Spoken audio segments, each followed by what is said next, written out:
Well, I think technology, the human brain is the god of technological innovation. In other words, we want to do it that way. We want to do it that small, that fast, that neatly. So as technology advances, it's going to look more and more like biology. Nanotechnology, which, as you all probably know, is this evolving technological field where you work with single atoms.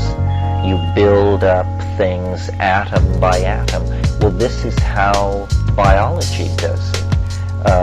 DNA is read by ribosomes that specify the assembly of proteins atom by atom.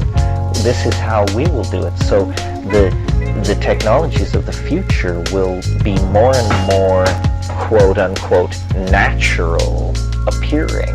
And finally, my fantasy is, a world where when you want to contact the internet, you just walk over and put your hand on a tree, and you immediately have T6 connection to the global bio-cybernetic matrix in cyberspace.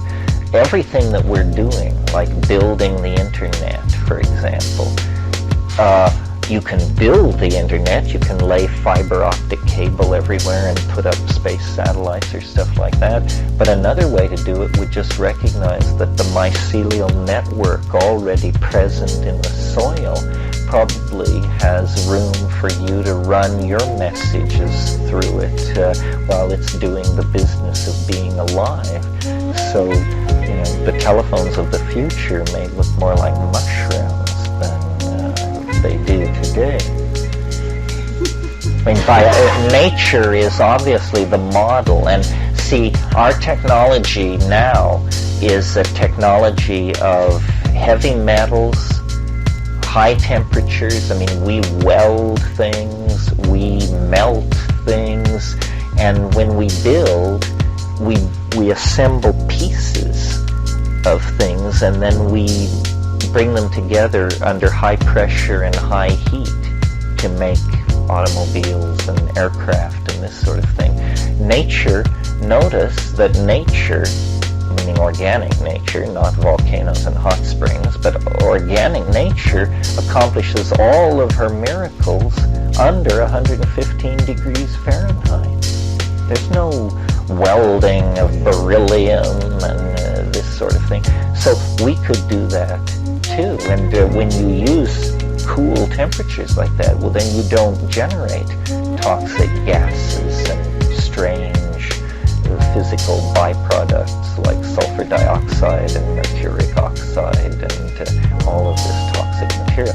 So the machine age, as we have known it, was simply a very brief episode in human beings' relationship to the construction of prosthesis. I mean, I more and more think of it that way. I mean, the touching a tree to get to the internet, that's pretty far out.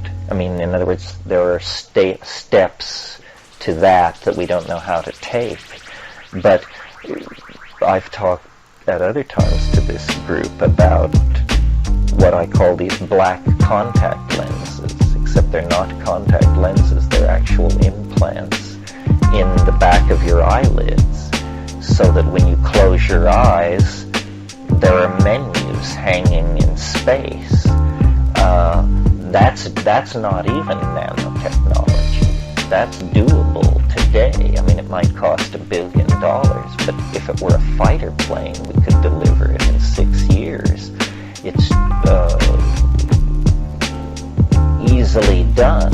So what I hope will happen is that we will retract this bulky, toxic, archaic, industrially based infrastructure and become more and more aboriginal in our presentation to an observer, but in fact through implants, prosthesis nanocytes crawling around on the surface of our skin and inside our bodies and in the environment and so forth and so on, we will actually be becoming,